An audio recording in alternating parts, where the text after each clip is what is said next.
This is Allison Hunt, and I'm going to read you my second book of the HAVENBELL trilogy, The Scepter of Zane, written by Allison Hunt, copyright 2011, redrafted 2021.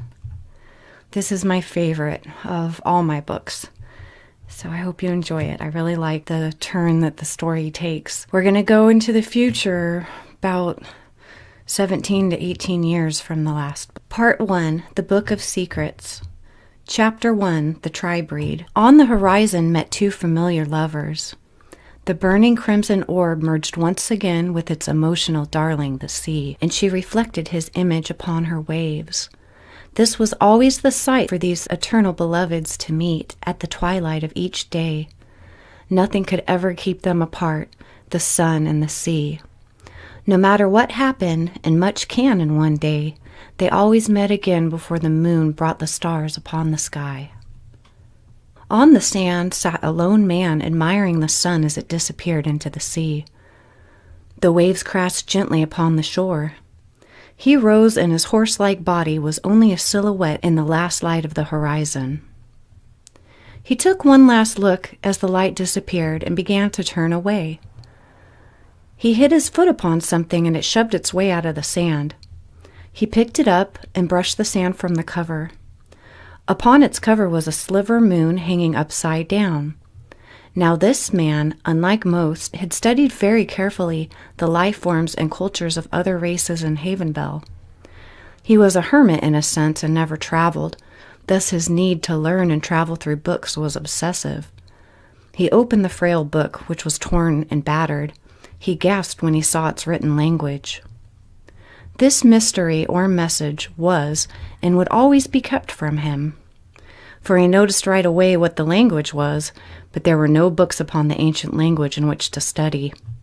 Very few alive even had knowledge of it, and to those that could read it, he doubted heavily would ever share it with him. Even with his misfortune, he could still take it to the royals, and perhaps he would get to take it to the council.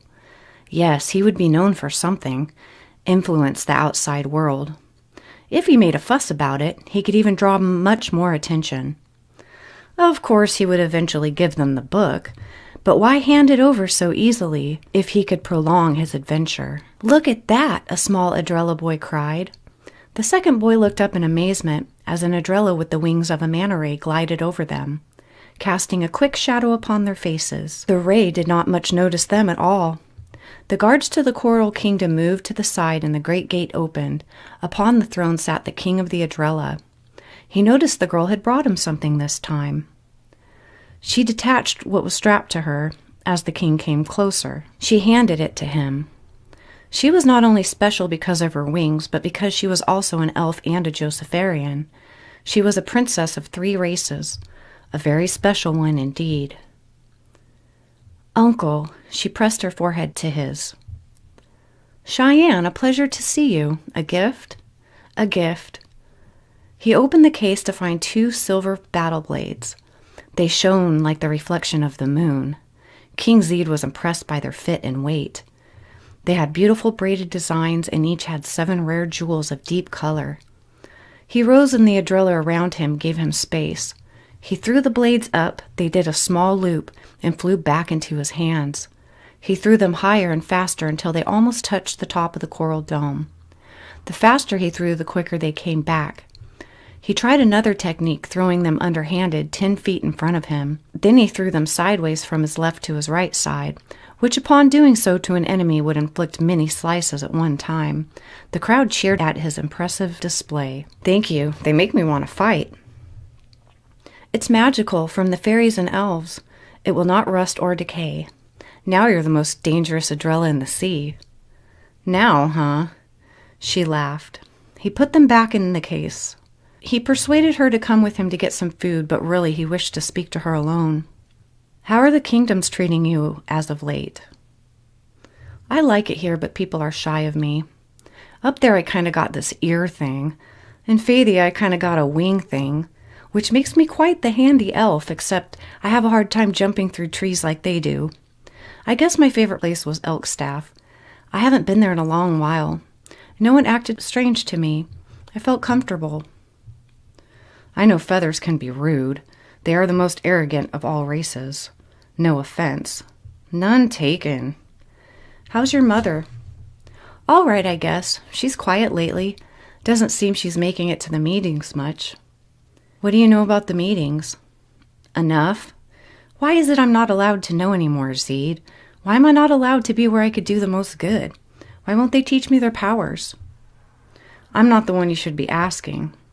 But surely you know the reason. Hold your tongue. Cheyenne gave up, stopped, and looked at the floor. She continued.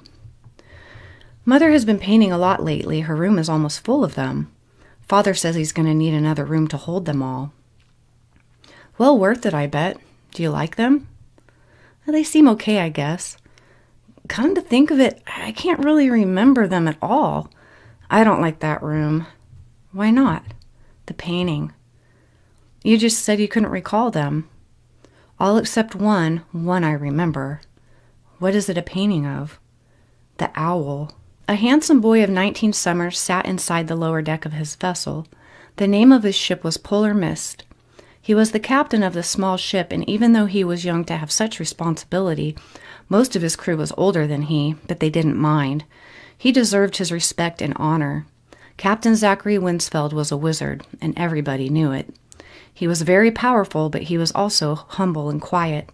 Some would even say he was a bit shy. He'd been on the seas of HAVENBELL for 3 summers now. He patrolled the waters to keep the peace between lands, to send any information needed to the council. He could sense things unknown to most. He could dream things no one could, and with his window to the unseen, he could sense danger and darkness. He could feel anger that had the potential. To start wars. If another land was going to ambush another, they hoped Zach would pick up on it. He once saw the water warrior, but that wasn't something he wanted to tell people. Not many had seen one. Only a few elders claimed to have seen them in the land of all creatures, back when the Child of Harmony had risen, and even now, she too was becoming a myth. He had seen them both, and once he saw the tri-breed. Only once in Elkstaff, but he doubted she remembered him. He took one more look at his maps, charts, and books. He scooped them into his locker by his desk. As he put the last one in, he stalled and ran his fingers over the raised sliver moon. Yes, this book had called him. This book had called him here. Just as soon as the centaur kicked it with his hoof, he was headed to Claran. The one who found it turned out to be quite stubborn, but with one yank of his powers, Zach pulled the book away from the centaur and slid it into his hands. With Zach being a Josepharian, the getaway was quite easy as the crazy man screamed his crazy things. Yes, the book called him. It was written in the ancient language, and we couldn't have things like that being passed around. He shut the locker and locked it. He put the chain with the key on it around his neck and placed it underneath his shirt. He could spot the signal at the Bay of Zane on Fairy Island. He sighed deeply and ran his hands over his face. This would not be easy. Cheyenne lay asleep in her bedroom palace of Josephara. Though as fancy as her room was, it always felt cold and uncomfortable here more than anywhere else. She felt awkward at the prejudice of the feathers. They were not allowed to treat her poorly, but they sneered behind her back. Sometimes she could feel their thoughts. Though she slept well, she'd been having a reoccurring dream in which she flew to a land far away, somewhere she had never seen before. There was a beach and 2 jagged cliffs. Between these, she followed a trail laden with trees. She came upon a crossroads in the forest where the 2 paths became present. She was drawn to and followed the right of the fork. She came to a block in the path with 3 large fallen trees. A couple jumps and some gliding took her over these. After a while of walking in these dark woods, the forest started to recede and she came upon a clearing. There was a wide circle of stones in the clearing. When she came into the middle of it, she noticed she was on a cliff. She overlooked a beautiful ocean and a sky full of uncountable stars. The moon was orange and hung low in a crescent. She looked over the top of the cliff and then woke up. She forgot the dream when she woke because she had packed her bags the night before, and they were the first things she saw. She jumped out of bed with a smile and put on her newly made dress. She put a dash of makeup on and brushed her long blonde hair, a trait of her father's. After dressing, she put a long white silky cape over it. It was adorned with the golden symbol of the Josepharians. She moved down the hallway fast, ignoring everyone that saw her. She knocked on her mother's door, no answer. She rapped again with impatience. "Come in." Trillium barely blinked when her daughter came in. "Mother, look." Cheyenne opened the robe she was hiding in. "Just a minute," Trillium sputtered while finishing her brushstroke. "Isn't it great?" "Yes," she answered without looking at the dress. "Just look, please." Reluctantly, she took 3 tiny steps away from her painting. Cheyenne could see the owl painting out of the corner of her eye, but refused to look at it. Trillium sighed and put her paintbrush down. Cheyenne wore a long, decorated elven dress. It was made from dark green velvet and golden ropes. "Wow, Cheyenne, that's a beautiful dress. Where did that come from? They don't make those kind of clothes up here." "Father had it made and sent from Fathia for my visit. He knows I like elven things." "Have fun and give my love to her." "I will." Cheyenne kissed her cheek and put her robe back on. Trillium picked up the paintbrush, and Cheyenne left in a flash, prancing down the hallway, although there was no need to hurry. She found Farisef in the dining room and sat to eat with him. "Is Mother okay?" "Yeah, why do you ask?" "She's really involved with those lately. Is she eating?" "Yes, a little." "She seems to be happy, so let her be." "What's your favorite painting?" "I'm not sure." "Do you remember any of them?" "Yes, of course." "Which ones?" "The owl." Cheyenne, along with a group of 10 Josepharians, set out to Fathia. It felt good to get out of the stuffy kingdom up above and go to her other homeland, where they treated her kindly. Her wings fascinated most elves, but they didn't make her feel like a spectacle. When she landed, she took off her robe and pulled 4 golden pins from her pack. She used them to pull her long hair up, exposing her long pointed ears. She approached Serenity City. The land was green, lush, and fresh. She just stood there breathing in the sweetness, the moisture, and the earth that wasn't up above. A troop of elven guards escorted them down the cobblestone road, and many elves came out to wave, cheer, and welcome her. She entered the palace and kissed the cheek of the statue that was her late great-grandmother, Serenity. The feathers that were with her, although reserved, were very excited to go into another land. They did not get to leave often, for the feathers stuck together pretty tight. They were just as refreshed by the forest, and they could smell food in which they could not recognize. When Queen Jasha met them, she greeted them and gave them directions on where to go to eat, and dismissed them. They were treated very special by the elves that loaded them with plates of food they had never tried before. Down here they were special. Up there they were common. They were soldiers of a sort, but the youngest and lowest of rank. They were just beginning to train, but it would be a few more summers before they would even be acknowledged as part of the army. They knew they were lucky to come on this journey, for the higher-ups must have had some heavier business. To them, what could be heavier than watching the only tri-breed? None of them were very experienced, and to put her in their hands could be risky if there were an attack. Nonetheless, this was not an adventure they would soon forget, and they would tell the feathers of this trip to Fathia for many summers to come. Cheyenne smiled as her grandmother Jasha approached. They embraced and turned around to the north side corridor. "How are you, lovely?" "All right, I've missed you." "I've missed you more." They had a large celebration and feast that night. She danced with 2 elven boys and 2 Josepharians. She was almost 17 summers now, and she hadn't dated at all because of what her friend called the 3-sided coin. Although she was special, she was maybe too special. Add a little royalty, and it turns out to be too much sometimes. That night she fell asleep happy and had the same dream as before. This time she came to the crossroads in the woods. A voice called to her, "Meet me." When she walked into the circle of stones, a voice called out once more, "Meet me." In the morning she had tea with breakfast and spoke a bit about Trillium's painting. It's been a long time." "Since what?" "Since I've seen the owl." "You've seen the painting, then?" "No, the owl was really a man, you see. You recall the name Duran?" "Vaguely." "He was a sorcerer. Well, an Ortson. His brother turned him into an owl. When the council and your mother took on the Dark Ones, he showed up and fought on our side against his brother, who was more dangerous than the Dark Wizards." "Yeah, I kind of remember that. I thought Jack Falconberry won that war." "He did. Duran disappeared a long time ago. Last I heard, he returned to Ortso to rule there. Oh, you've been wanting to travel? Yeah, who doesn't? I mean, you really want to travel to lands far away? I wish I could. You can better than anyone else. I'm a little overprotected, don't you think? Yes, a little, but I think with enough protection your parents will let you go. Really? Yes. I have also been wanting to show you something special. Follow me.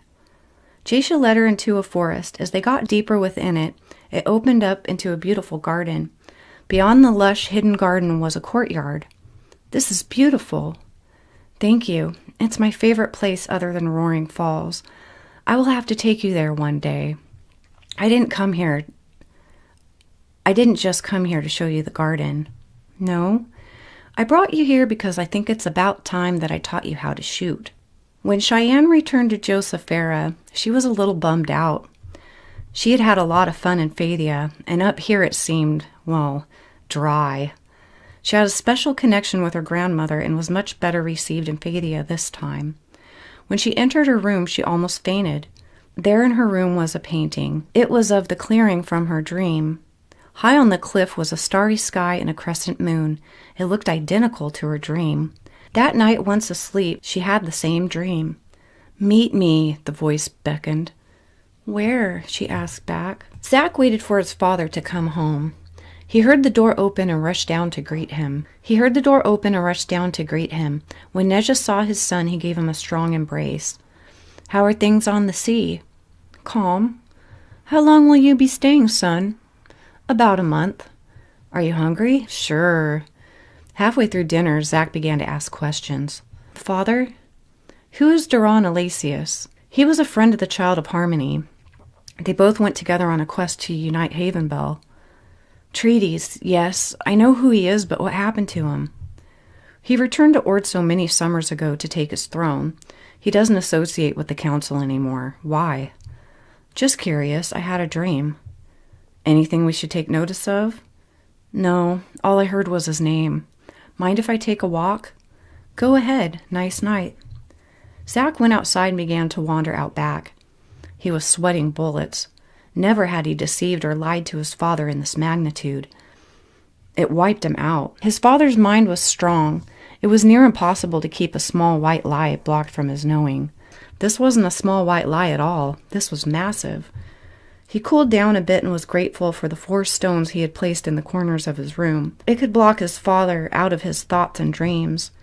Outside he was pretty safe, but being in his presence would be mind-bending, and he would have to keep it up. He reached his favorite spot. It had always been since he was a child.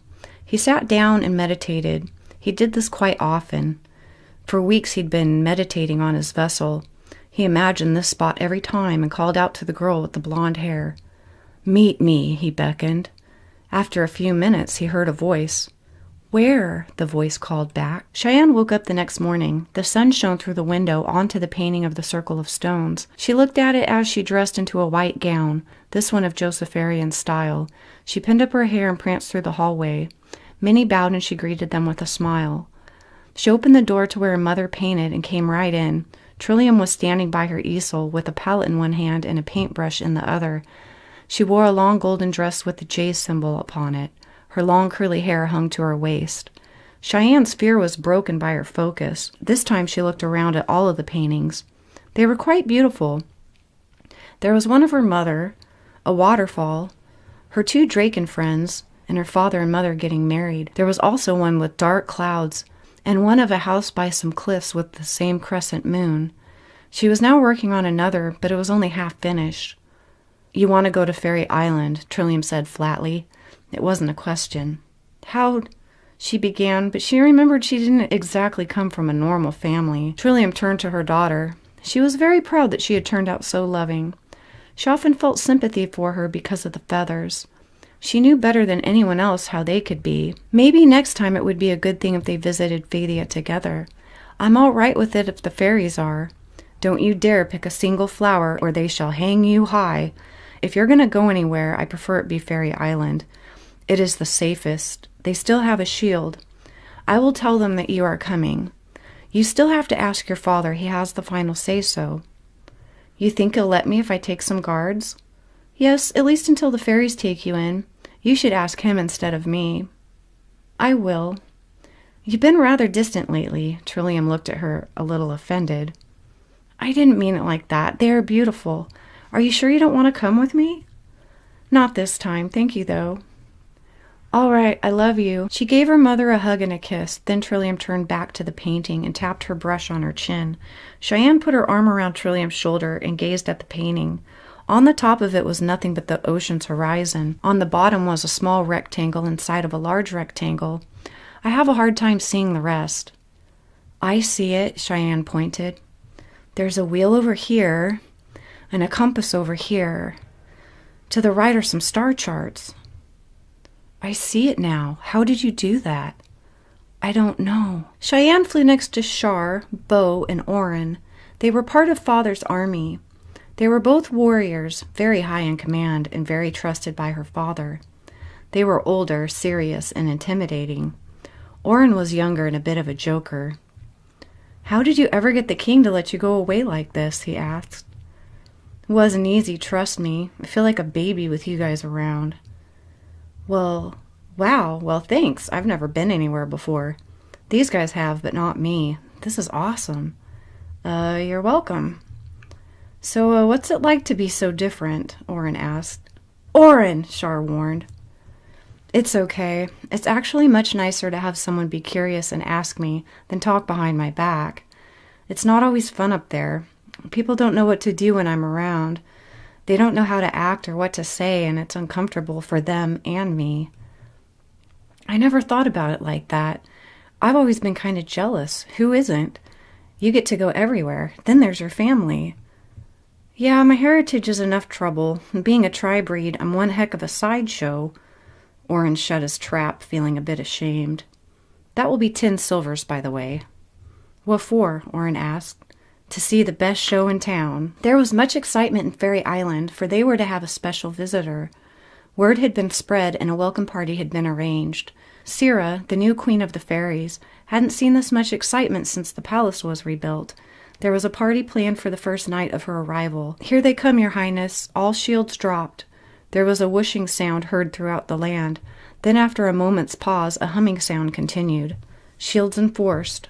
Sira flew to the top of her tower. Down below, many fairies were already gathered in large numbers. Look, Mama, feathers, a little girl pointed. 4 strangers landed and approached the fairies' palace. Sira and her guards met them on land. The queen came closer and the outlanders bowed to her. They bowed back. Welcome, Josepharians. We have been expecting you. It's so good to have visitors. It's been such a long time. You must be Cheyenne. Yes, Queen Sira. Your friends are welcome to join our festivities. Thank you. Your flower fields are breathtaking, much more beautiful than was described to me. They ate wonderful foods and exotic fruits. They danced to beautiful music and had a most enjoyable time. They looked in pleasure as the young fairies fluttered around them, poking at their large, strange wings. The tables and banners were being taken down as the sun began to set. Many fairies were departing. Cheyenne said farewell to her guardsmen and gave Orin a hug. His eyes were bright as lanterns. The shield was briefly dropped, and the feathers returned home for a few days. Sira beckoned the princess. I would like you to meet a special friend of mine. A horse with a large fairy upon it galloped towards them. The fairy had tan skin and long dreadlocks. Cheyenne smiled. This is Garrett. He will be watching over you. Sira really wanted the tri-breed to stay with her. Someone had just returned home, and Sira did not want the two to meet. Let her stay with me, Garrett, she begged the other large fairy, using only her thoughts. Nay, it will be fine, Garrett resisted. Hello, Cheyenne. You look like Trillium except for the golden hair. You know her? Yes, we are friends of the past. I would like you to stay with him. He is well trusted. You can stay the night in the palace if you prefer. Sure, I'll go with him. I'll see you again, won't I? Of course you will. Then I will see you later. Good night. Garrett turned to her. You must be tired. Ride with me. They headed north, and after a while she began to doze off. Before her dreams could purely form, she woke up again. When she looked around, they were in a thick forest, following a single trail. Then it split off into a fork. In her moment of realization, her heart started pounding and she jolted upward. "You all right?" Garrett asked. "Aren't we supposed to go right?" "No, we're almost there." As Garrett's horse followed the left trail, Cheyenne looked behind her until she could no longer see the crossroads. She woke up not long after lying down. She slept downstairs on a spare bed while Garrett slept in a room upstairs above her. She quietly slipped out of bed and tiptoed across the wooden floor. She was still in her nightclothes, so she grabbed a thick cloak and wrapped it around her. She slipped on her sandals, picked up her bow and arrows, and silent as an elf, she slipped out of the door. She ran back to the crossroads and wandered down the other path. As she started to come out of the forest canopy, she could see a clearing.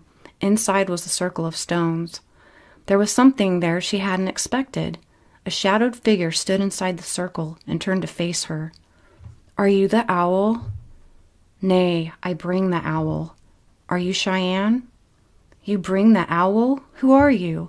She aimed her new bow at him, and he put his hands in the air. "I'm the one that's been calling you. You heard me." "Yes, I heard you. Why did you bring me here? What do you want?" "I've been needing to see you. I won't hurt you. You're making me nervous. I won't hurt you." She lowered her bow suspiciously. "Who are you, then?" "My name is Zach. I need to talk to you." He stepped into the moonlight. She saw a handsome man close to her age. He had brown wavy hair that hung to his shoulders. He had fair skin and freckles on his nose. Zach's eyes were a beautiful blue. She was locked in his eyes. "I'm risking so much to meet you here." "I am as well. I'll get in much trouble for leaving my guardian like this." "I'm sorry, but it's important." He guided her to sit with him in the circle. A large crescent moon hung low above the ocean. Its light was reflected on the dark water. The numerous stars speckled upon the night sky. "I know who you are, Cheyenne. I saw you at the festival, and I knew of you for many summers." "Why didn't you?" "I couldn't. My father, he can read my mind." Cheyenne laughed. "My mother can." "I had to wait. See, I've been trying to block him so hard, and it isn't easy. He's a wizard." "Is that why you were able to call me?" "Yes. I have it too, and so do you. You're the first special person I've met outside my family. It's comforting. Try telling me more about you." "Sure." Held her hand and pushed thoughts through her. "You're a sailor, a peacekeeper." He let go of her hand. She strained her face, but still tried to pick him up. "It's harder without your hand." "I know." Cheyenne stalled and sighed. "Mist. Polar mist is your ship?" "Yes, very good. Now you try to send one to me." "Okay, you love music. You don't care for Josephera much. What's a three-sided coin?" Cheyenne laughed. "That's me, the tri-breed." "Oh." Zach could tell that she was good with her thoughts, though not as sharp as he had expected coming from the progeny of the Child of Harmony. It didn't mean she didn't have more potential. To Zach's pleasure, she was horrible at controlling her emotions. He could feel them all intensely and wondered if he was blushing. "I'm very uncertain, Princess, that this is the right thing to do. You see, I found something very special, and I want to share it with you. I should do the right thing and turn it into the council and pretend I never found it. That's why I called you. I don't know if showing you is really a good idea." "What is it? Please tell me." Zach reached into his bag and pulled out an old book. He handed it to her, and she looked it over. On the cover of the book was a crescent moon. She opened the book and was saddened that it was full of symbols she didn't recognize. "I don't get it. I don't understand."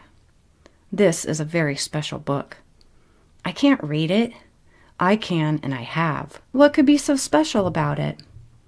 "You know how HAVENBELL was saved before you were born?" "Yeah, so?" "Do you know what happened to your mother afterward?" "She married my father." "No, before that." "She met the spirit warriors. Why?" "This is a book about her quest, how she helped HAVENBELL." "Are you going to read it to me?" "I don't know yet." "Please?" "Why do you suppose she never talks about it? Did she ever tell you much?" "Not really. Read it to me." "Cheyenne, this is the whole story. She wrote this. She has reasons for keeping it private." "How bad can it be?" "This is no joke. This is her business, not our business. This is her story to tell, understand?" "I guess." "We would be intruding upon her life in ways that we shouldn't. This could cause us much sorrow and pain to others and ourselves. I should turn it into the council. We shouldn't go digging at people's past. It's wrong. It's okay. I won't tell anyone about it. I swear, Zach. No one. Are you willing to betray your mother by learning her secrets? You called me. I'm already here.